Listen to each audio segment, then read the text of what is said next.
You might be shocked to know that it's not. Similar programs have been launched or are about to start in Arlington and Alexandria, and even D.C. has looked at it. So let's get you familiar with Universal Basic Income.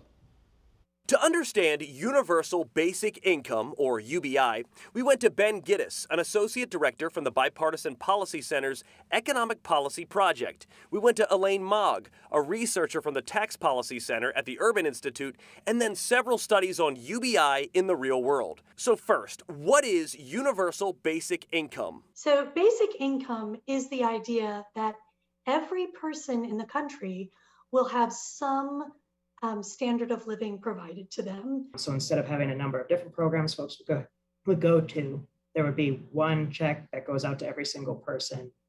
That would be their source of federal or government support. The idea is that universal basic income could soften the burden of the rising costs of living in the United States and actually encourage more work.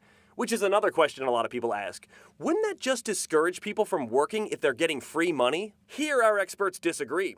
Ben Giddis says UBI's goal is to get more people into the workforce and build careers, but universal basic income at best does not help us achieve those objectives because we're simply giving people money. While Elaine Mogg sees something else. In Stockton, they found actually the benefit encouraged people to go to work, even though it wasn't based on work. Which leads us to, does it work? Currently, the largest study was a 2-year program in Stockton, California.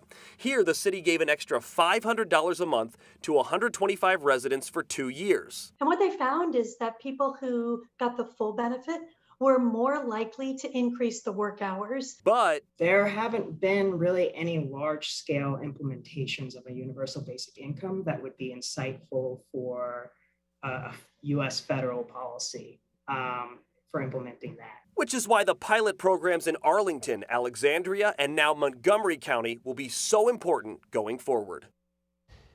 Now, today, the city of Chicago will be voting on one of the largest universal basic income programs, and if it passes, 5,000 families will get an extra $500 a month. But as you've heard our experts explain, that's really how we see these programs work because everything is theoretical until it hits the real world. Tony? Hey, give it a